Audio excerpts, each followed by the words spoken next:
You know, for me to train, I like to get up in the morning and run a marathon before breakfast. And then do some speed work, maybe a 10 or 12 mile run in the afternoon, but at a faster tempo.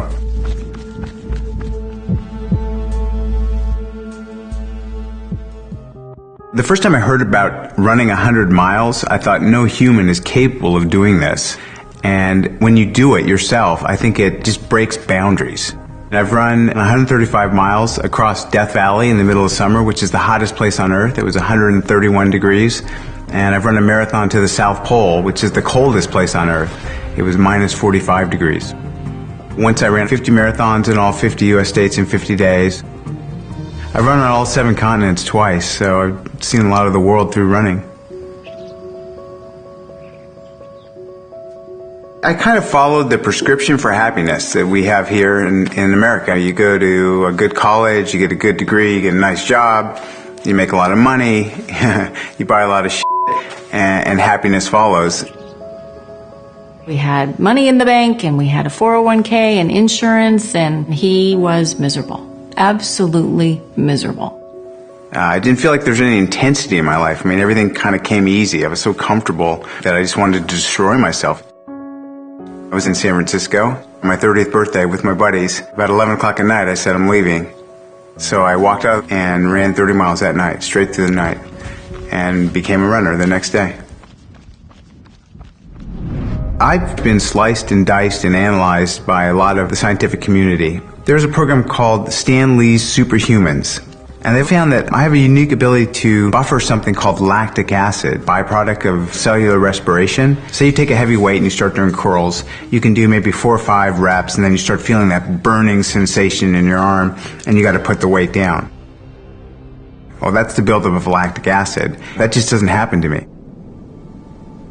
When you're running those kind of distances, you have an enormous number of challenges. Gastrointestinal, joint pain, muscular pain, blisters, chafing, Lost toenails, fatigue, hypothermia, heat exhaustion if it's a really hot day. Once ran a race called the Badwater Ultramarathon, which is considered the toughest foot race on earth. The low temperature that night was 114 degrees. And I threw my electrolytes out of balance, and I was hallucinating.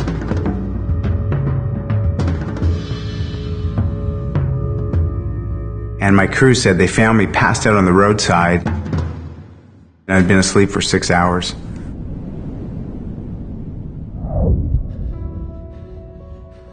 There's points where you feel so much hurt and so much discomfort that even the tip of your nose just radiates pain. And all you want to do is stop. I love watching my body deteriorate to the point where I'm getting beat to shit, and can I keep going? Can I make it to the finish line?